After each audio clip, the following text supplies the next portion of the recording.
India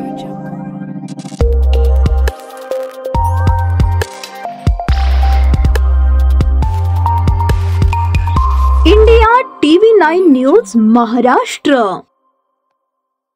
Nimbargi तालुका दक्षिण सोलापूर येथे अज्ञात कारणावरून 18 वर्षीय तरुणीने राहत्या घरी आत्महत्या केल्याची घटना मंगळवारी दुपारी 4च्या सुमारास उघडकीस आली।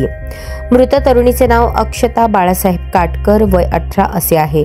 या प्रकरणाची नोंद मंद्रुप पोलीस ठाण्यात झाली आहे। मिळालेल्या माहितीनुसार अक्षता हिचे वडील मूळ गाव सलगर बुद्रुक तालुका मंगळवेढा हे असून ती गेल्या काही वर्षांपासून निंबर्गी येथे आजोबा तुकाराम डोंगरे, आजी सुशाबाई आणि मावशी मीनाक्षी इंगळे यांच्यासोबत राहत होती।